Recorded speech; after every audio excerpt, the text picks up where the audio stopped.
ॐ स्थापकाय च धर्मस्य सर्वधर्मस्वरूपिणे अवतारवरिष्ठाय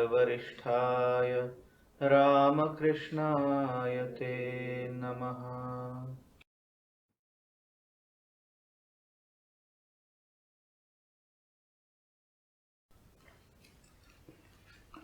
Dear friends, welcome back to the study of the Bhagavad Gita, the chapter 5th, on which we have studied the first two shlokas, and we have tried to understand the rationale behind Arjuna's question. And please don't feel bored because I am repetitive, but this repetition is essential to make a deep groove in our brain known as samskara, so that once for all in our lifetime, as a performer of Vedanta philosophy, to achieve that goal, our hesitancy and doubt is totally removed once for all. That is why abhyasa, repetitive performance of these ideas, is essential, not a boredom. So, we have studied for the last several classes the relevance of this question.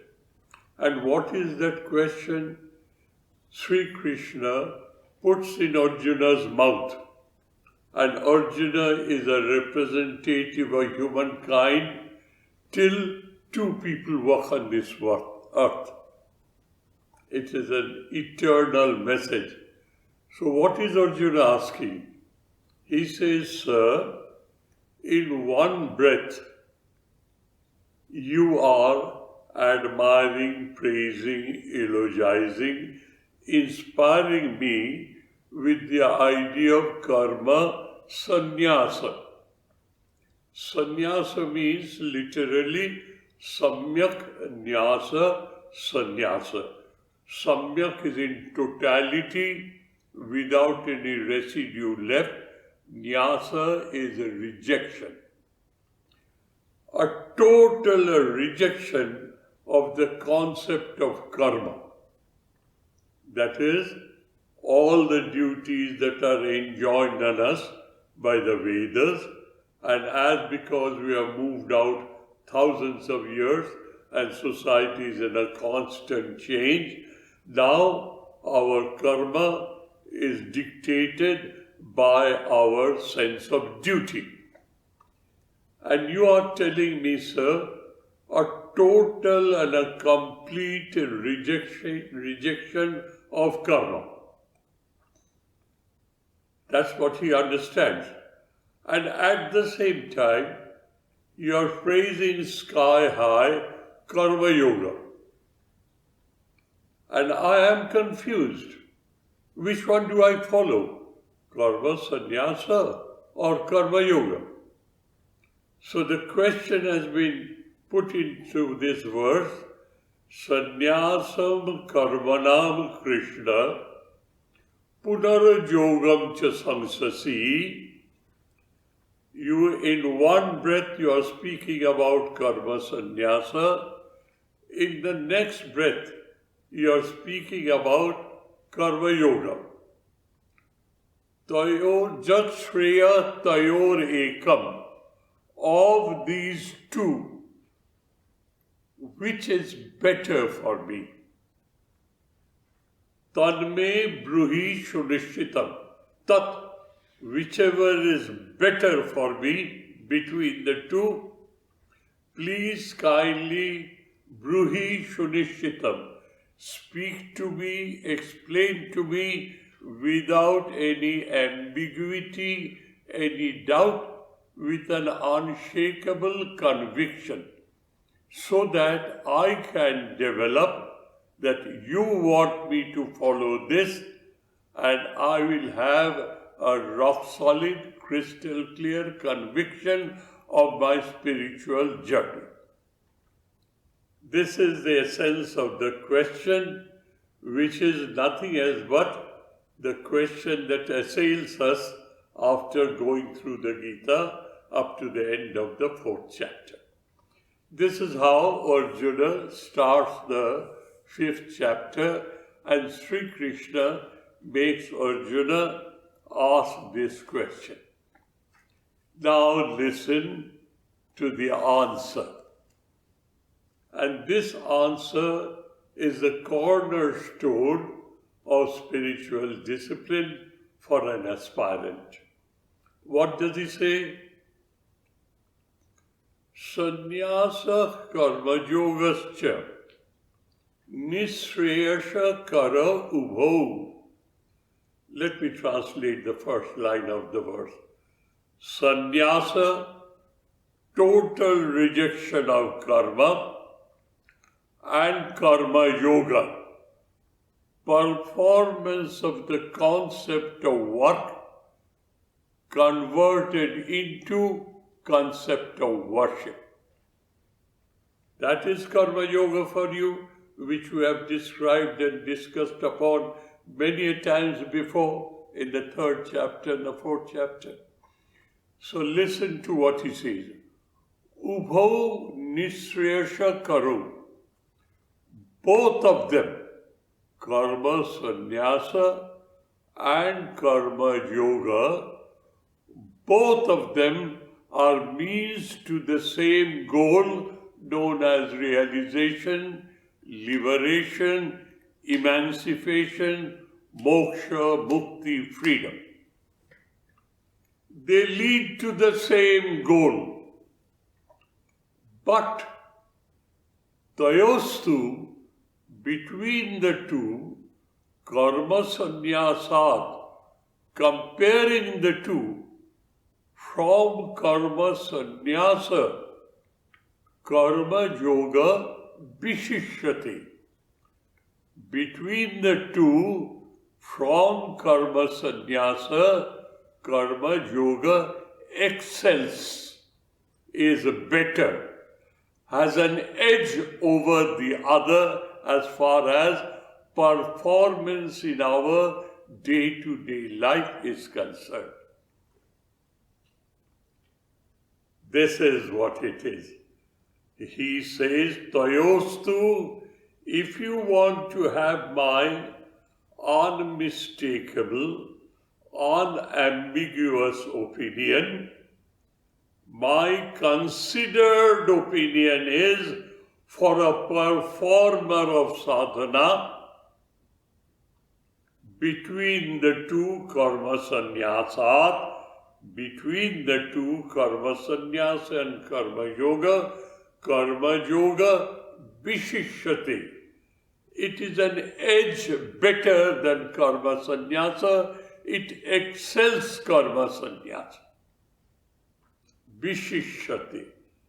It is something excellent compared to, it is better. Now, he says, both of them lead to the same goal. Nishreyasha karavo. They lead to the same goal. Moksha, mukti, liberation, emancipation, freedom, call it by any name. It leads to the same goal. But karma yoga is a little excellent, a little better than karma sannyasa if you compare the two. Goal-wise, they are the same. Performance-wise, karma yoga has an edge over karma sannyasa. Is that not enigmatic? It reaches the same goal, but this is a better route. Now, let us concentrate on the word vishishyate. Though it leads to the same goal, both of them, how come you say this methodology this procedure, this discipline has an edge over the other, is excellent than the other. Why? This is the catch point. And we will, as long as it takes, deliberate on this question. If both the paths lead to the same goal, how do you differentiate between one and the other when the goal is the same?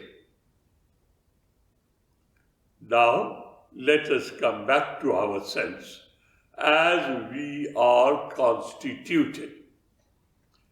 Let me repeat again the concept of Karma Yoga as enunciated in the Gita, as enunciated in many scriptures, and more so as explained away in modern times, in the modern terms, by Swami Vivekananda.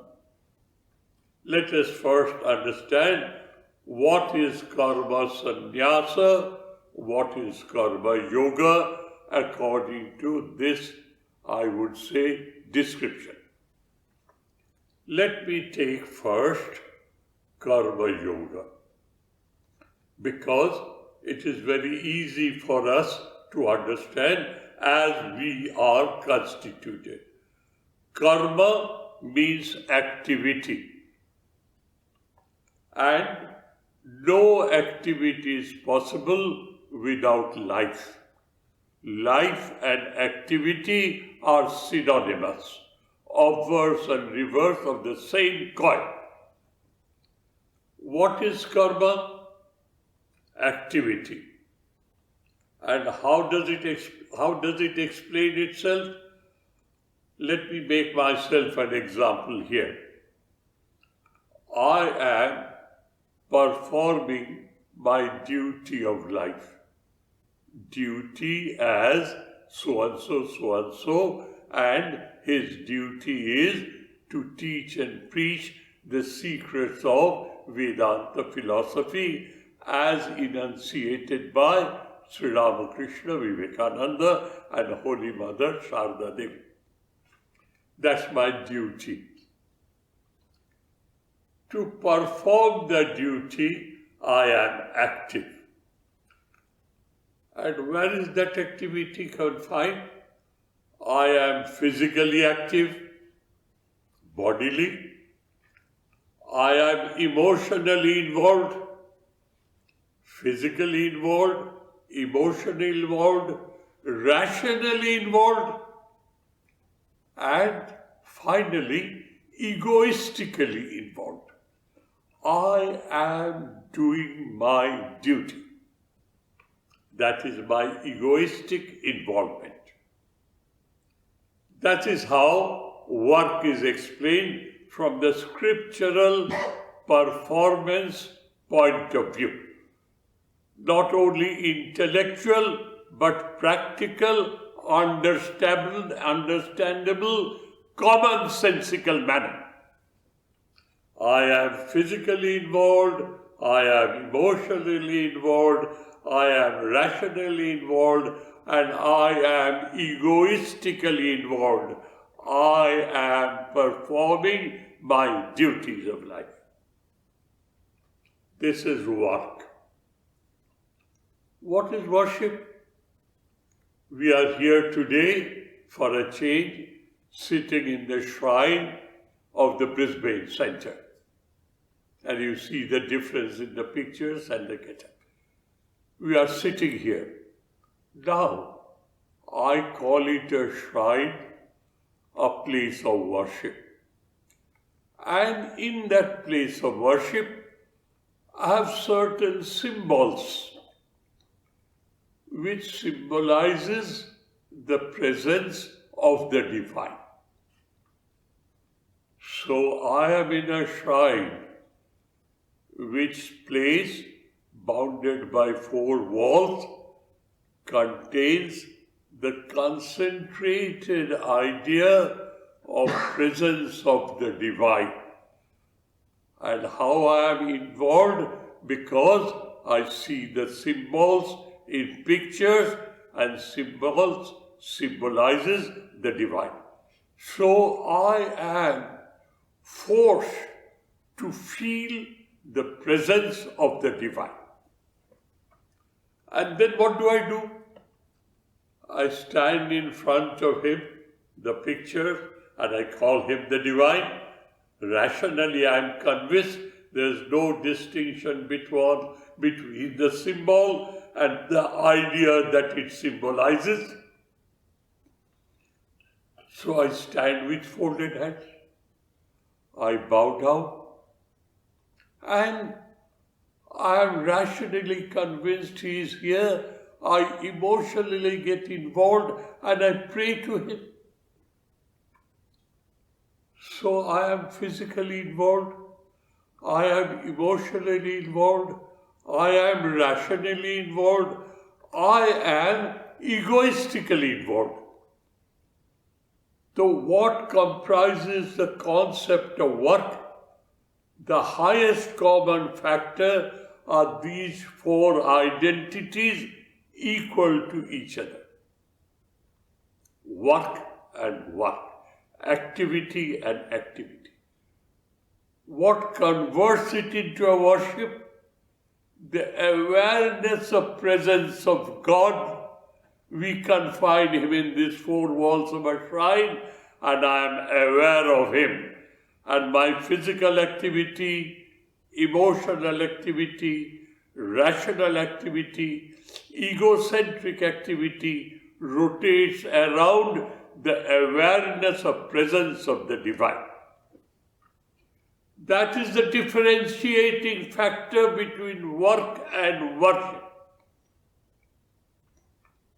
Once I understand that awareness of presence of God is the prime factor to convert work into worship, so all that I need to do in my life is I carry on my duties of life. I do it perfectly, I do it correctly, I do it thoroughly, I do it excellently with my heart and soul. And then I offer it to God.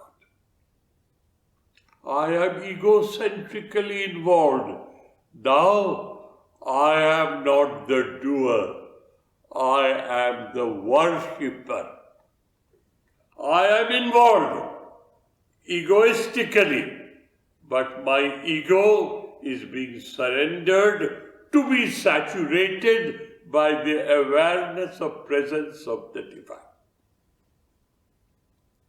So, the secret is that the concept of motivated activity, now in the world we are motivated. Motivated by what? Desire. And that desire motivates to work. Physically, emotionally, rationally, egoistically. To gain something that I expect from this world. I don't give myself a chance to think over whether the world can deliver or not, and even if it can deliver, whether it will be permanent or transitory or not. I have no space for all that. I run like mad to fulfill my desire with an expectation from the world. That expectation comes from my egoistic involvement with the world. Please be very careful. Don't be confused. I will make it crystal clear for you. My life in this world now, I am a karma bhogi, not a karma yogi, because I expect return from the world. And when my expectation is fulfilled, I am in cloud 9. And when my expectation is not fulfilled, I drop on mud with a thud. I'm depressed, I'm annoyed, I'm frustrated. What am I doing to myself? Expecting things from the world whose movement is beyond my control. Like a stupid ass, I expect my dream to be fulfilled by the world, and the world plays games with me, and I swing like a pendulum between pleasure and pain, between happiness and sadness, between ecstasy and agony. A dual throw, dvandha, two dual opposites living together in time. That's what I've done to myself. What does Karma Yoga teaches you? Ishvara arpana buddhya kriyamane karmani shatta shuddhija jnana praptir yogyata bhavati. This is how Acharya Shankara defines the difference between karma bhoga, suffering it, and karma yoga, using it in a manner which will lead to nishreyasha karma. It will lead to emancipation, salvation, liberation, moksha, mukti. And what is the universal definition of moksha and mukti? Atyantig dukkha nivritti paravasukha prapti. Total, complete abnegation of the very concept of misery, unhappiness, sadness. The concept has disappeared. If you come and tell someone, a realized soul, sir, I am unhappy, he will cup his ears and say, what did you say? What language did you use? I don't understand the meaning. The concept of unhappiness has been totally wiped out from his brains. Atyantik dukkhasya nivritti. And you don't live in a void. You don't like a table or a chair or a piece of stone. Throbbing, vibrating, living entity, parama sukha prapti. Sublime bliss which cannot change its place. You cannot be hauled out of it. You have identified yourself with that state in such a manner that you cannot be moved out of it. By of example, can I move you out of your name? However I might try, your name sticks to you. And then you will not reply to my name, but you are deep asleep, and I call you Bho Atmanaha. Oh dear self, wake up. And you wake up. You have answered to your true name, the self, Atma. That is the state of Paramasukha Prapti. So then, Sri Krishna, in the previous chapters and shlokas, he will develop it further in the next 3 shlokas. Sri Krishna explains to you what is Karma Yoga. Now please try to understand, as I am constituted today, what karma sannyasa means to me, not knowing the full meaning of it. I say, reading the scriptures, I have no duties in my life. I am a karma sannyasi. I will do nothing. No duty has a hold on me. And I justify I am a sannyasi, karma sannyasi. But wait, what are you saying? I will do nothing. That means I will do something which is known as nothing. I am egoistically involved. I am egoistically involved, doing nothing, being a lazy loon, a parasite to the society, an escapist and a defeatist. And I think I am a sannyasi. There's a huge possibility of self-deception. And you will find scores of them in this society. A misplaced identity of karma sannyasa. Now, what is karma sannyasa? I am doing something. Egoistically, I am involved in doing, performing.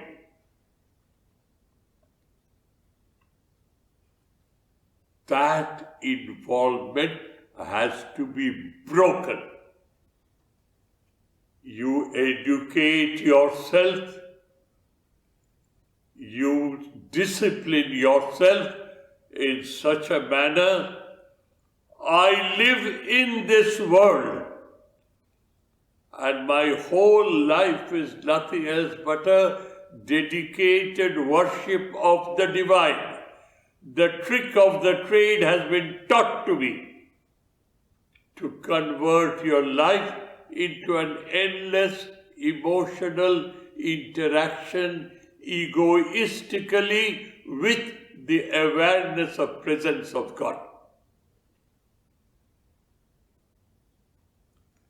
That means when I say myself, I am karma sannyasi, I have left all performance of duty.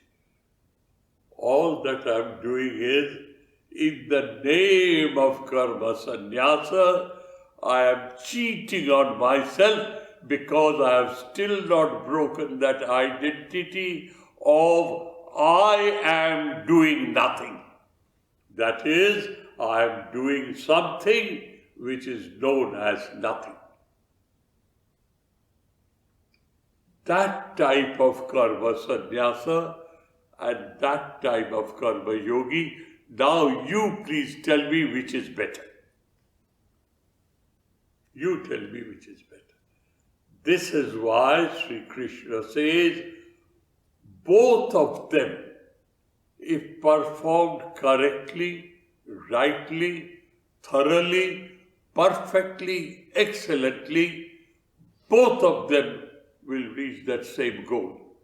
But you must educate yourself to have that strong self-will and discipline that you live in this world, but you are not of it.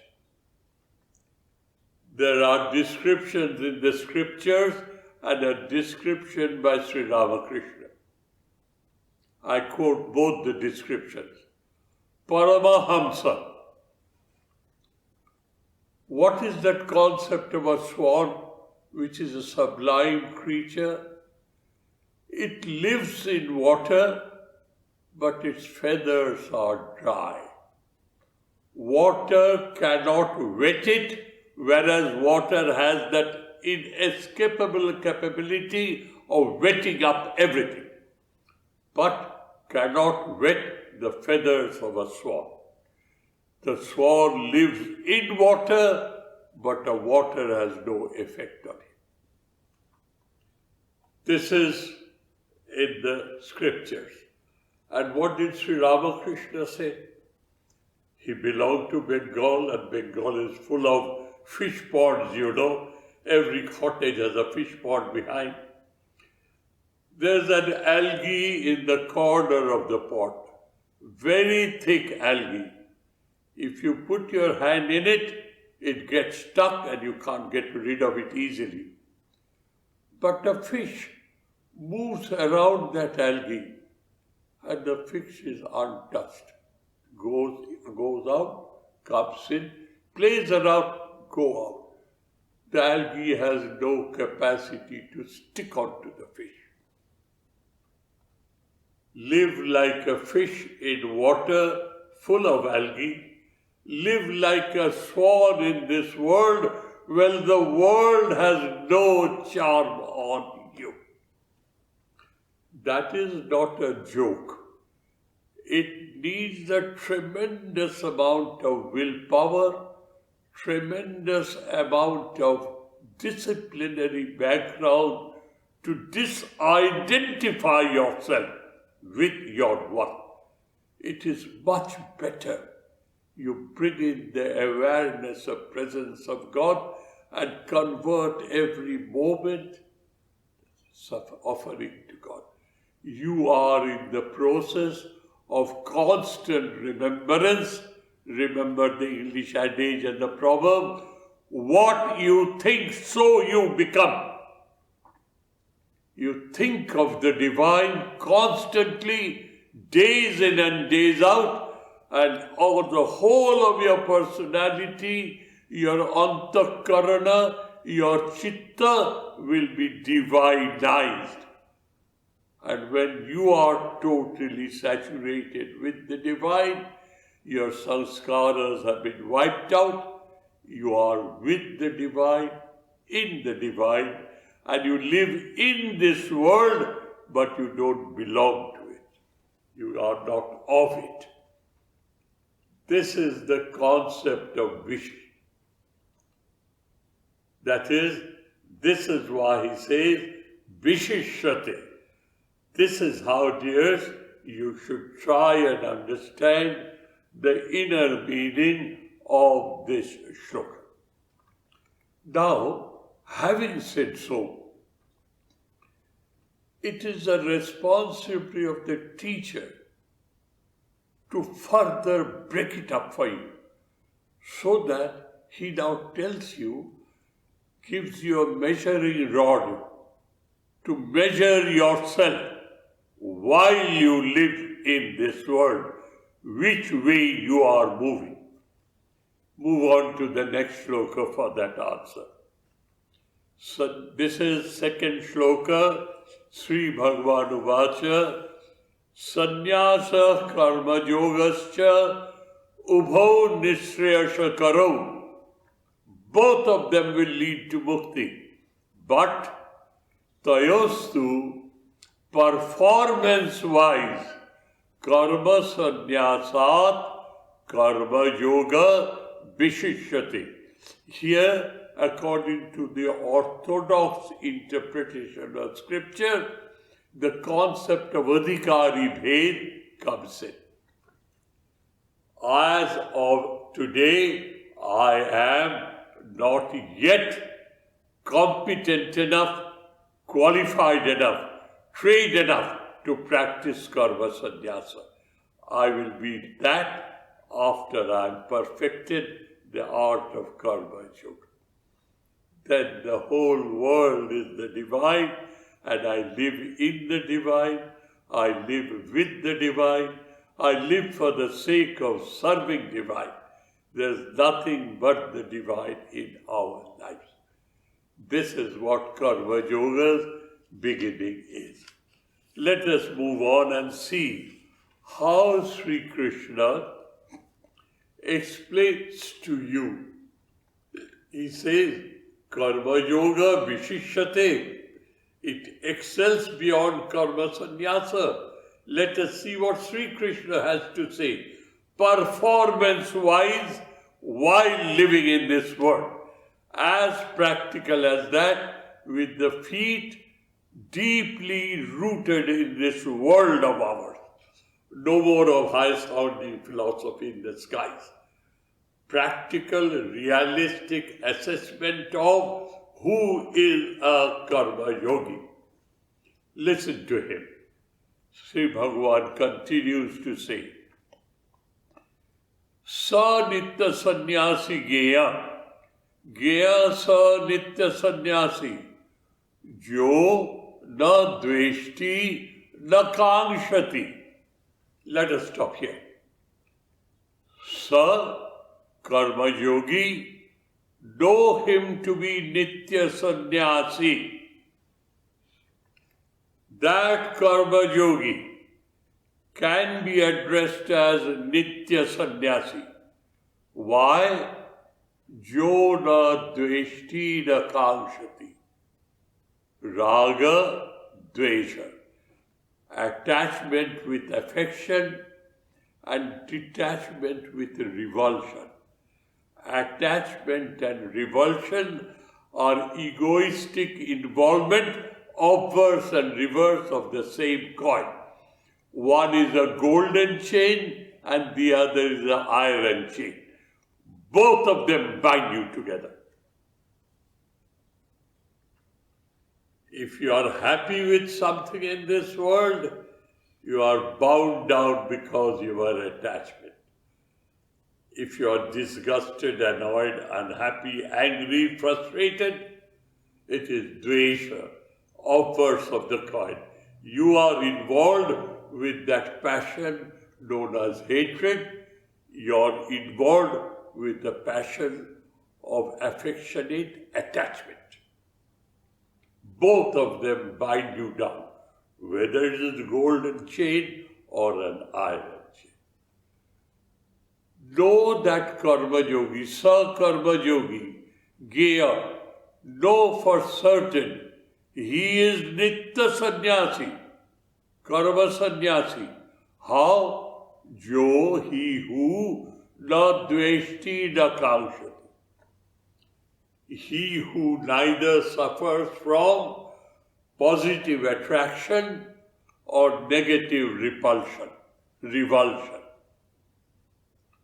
That means we live in this world, we discipline ourselves not to be involved in attachment or revulsion.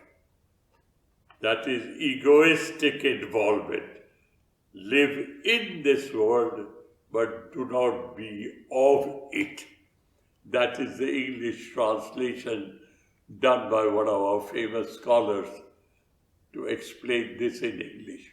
But let us go deep into it, that egoistic involvement cannot be just lifted out like that. For people who are totally saturated with egoistic involvement. So make use of that egoistic involvement. How? By being aware of the presence of the divine every moment of your life. You are egoistically involved. Involved with what? The source of this universe, the divine. And how are you involved? I'm your son, I'm your daughter, I'm your lover, you're my son, you're my daughter, you're my beloved. Any human relation converted into divine dimension. That is how you develop a deep emotional relationship with awareness of presence of the divine in your life, because you see the hand of the divine everywhere, the smile of the divine everywhere, the presence of the divine everywhere. The world is slowly losing its hold on you. Like a pendulum, you are swinging from the extreme left to the extreme right. And there the pendulum stops, doesn't come back again. This is what karma yogi is. That means in this world, if you have to practice that, be a karma yogi first. So that your sanskara, that egoistic involvement with the world, expecting the world will fulfill your aspirations, take it out of it and put it to God. I need nothing, sir. Only allow me to love you. Teach me how to love you. Teach me how to be saturated with your ideas. These are the prayers of a karma yogi. And now, in Swami Madhavananda, one of our general secretaries and president, and after the direct disciples of the organization, Swami Madhavananda ji was known to the order as an example of a true karma yogi. And I will tell you today, with great humility, the interaction that I had with him one day regarding Acharya Shankara saying this and Swamiji saying this. Direct and independent means to realization, and Acharya Shankara says that by practicing karma yoga, you will be purifying yourself and you will be worthy of Jnana Yoga, and then through Jnana Yoga you will have mukti. Jnanat mukti, Jnanat mukti, Jnanat mukti na samshaya. That is what Shankara says. Whereas Swamiji says, Jnana, Karma, Bhakti, Yoga are one and the same as far as realization is concerned. Shankara also says, Nishreyasha Karavabhav. But to explain to us, he makes it stages. But in the last stages, it cannot be a momentary difference. If there is a one moment difference, those who are aware of Sanskrit literature and philosophy, anavastha dosha. If it is one moment, what prevents it from 10 moments? So it has to be simultaneously. Simultaneously. Now let us see what Madhavananda said. Madhavananda told me, Shalil, be a little introspective. I was a young boy of 23 then. Absolutely a newcomer, only about 6 or 7 months that I have come in. I went to him with Acharya Shankara's commentary and Swamiji's introduction to the Raja Yoga. Each and every yoga is a direct and independent means to realization. I am very much confused by this contradiction. He explained to me, to be a karma yogi, the essence of Jnana Yoga has to be mastered. What is the essence of Jnana Yoga? Parama Ishvara is everywhere. There is not a speck of space, not an iota of time where he is not. It's the essential teaching of Karma Yoga. Atman or Parameshwar. Bhakti Yoga teaches you to merge your ego with the divine. Bhakti Yoga. Karma Yoga teaches you to be aware of the presence of divine everywhere. Bhakti Yoga teaches you to merge your ego with the Parameshwara or the Atmana. Jnana Marga, Bhakti Marga. And what does Raja Yoga teaches you? How to control the movement of your mind. Now look at Karma Yoga. It needs all the three to perform. It is a synthesis of all the three yogas named as Karma Yoga. Ingenuity.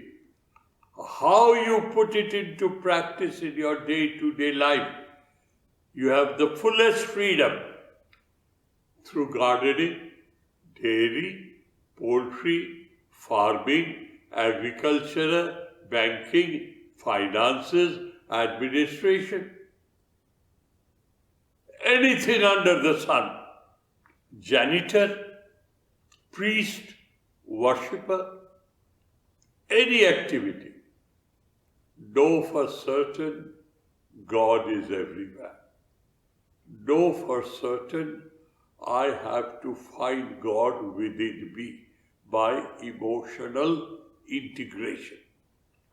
I have to control my mind from running out of my control, Raja Yoga. And I am a performer of all the three.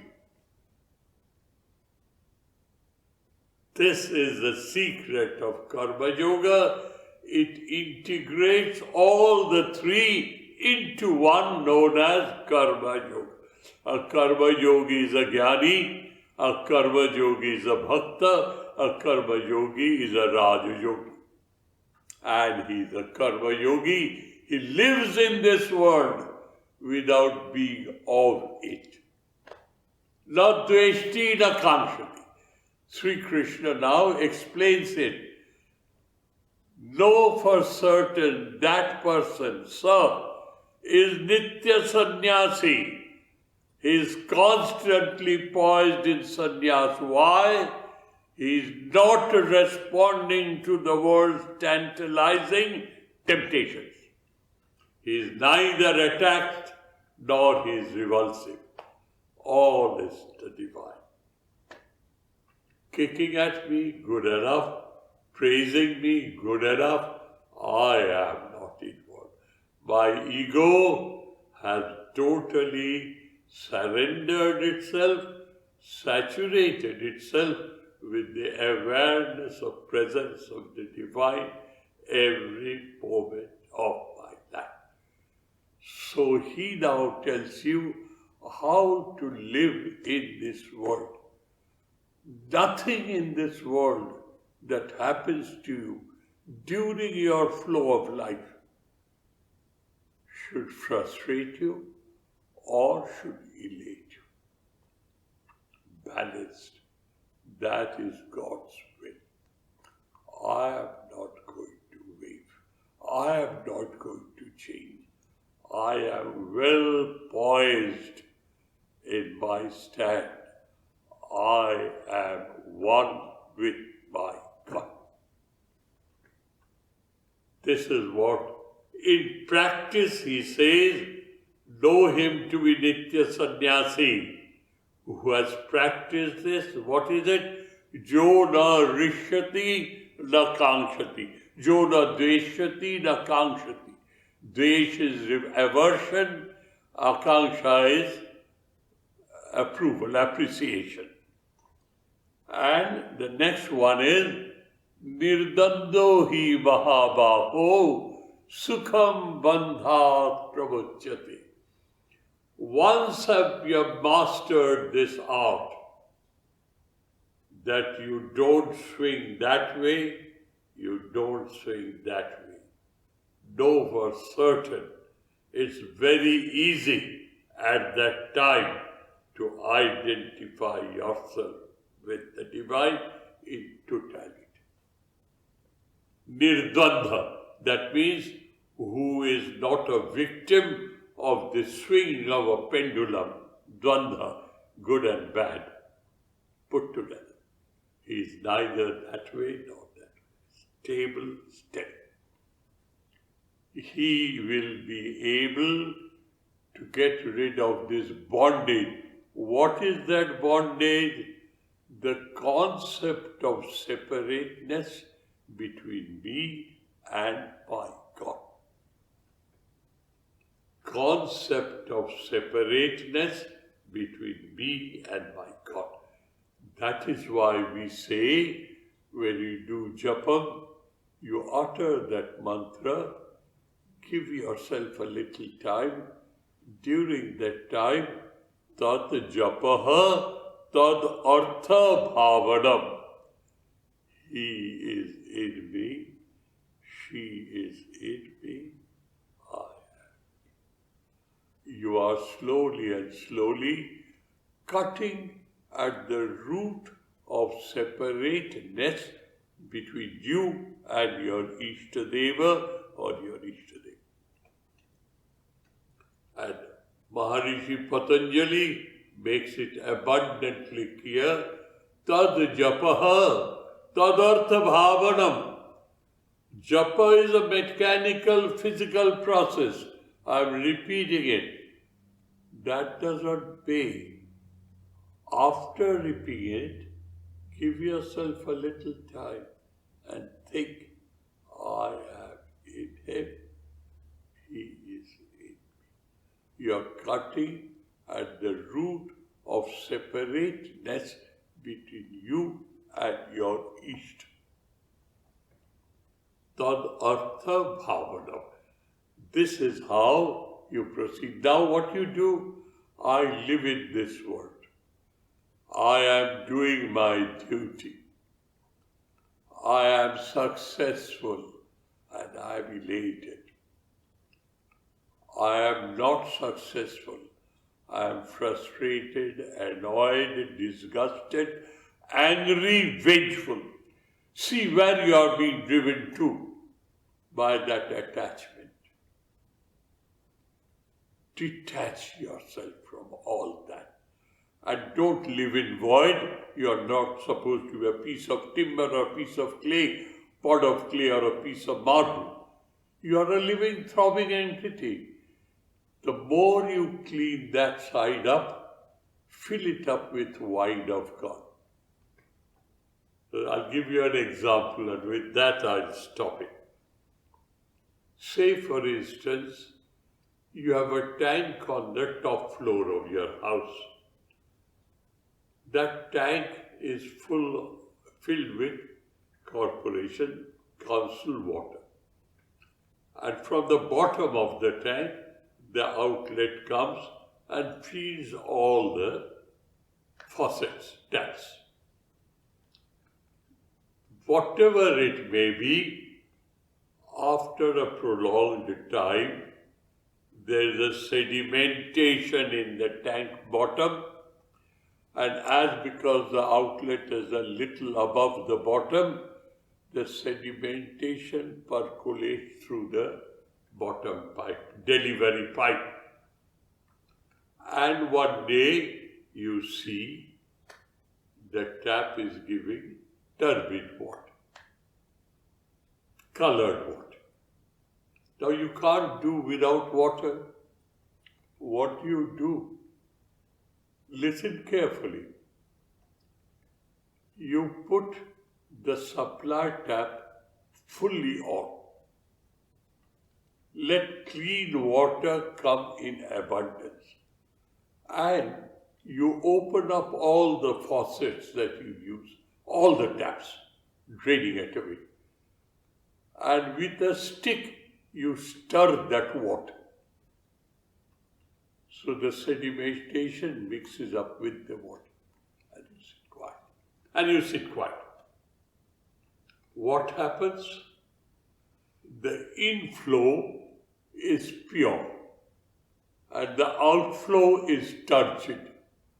A time will come, because you have churned it, all the sedimentation will go out of the taps and clean water will come out of the taps. The tank is 100% full of clear water. Your chitta, your personality is the tank. Awareness of presence of God is the inlet pipe. And while working in this life, you will be a victim of raga and dvesha, because I am habituated that way. And I churn myself to transform that habit into a constant awareness of the divine. I am saturating my chitta, my antakarana, with the awareness of the divine, and all the taps being open, that is, activity in the world is open. I go through this raga and dvesha, and every time I try to control myself, tadartha bhavana. A time will come when that tank will be full of crystal clear water. Your tank, your chitta or antakarana will be full of awareness of the divine. And you have done it. As simple as that. गेया स नित्य सन्यासी जो न द्वेष्टि न कांक्षति निर्द्वंदो ही महाबाहो सुखम बंधात प्रमुच्यते. Very easily, very happily, because he is always with God. The question of boredom and happiness, tediousness doesn't come in because you are always with your beloved Ishta. So, sukham bandhat pramuchyate. You will get rid of that habit of egoistically involved with the expectation from this world. Your involvement will move from the world to the divine. Then this world will be one with the divine because you have divinized the earth.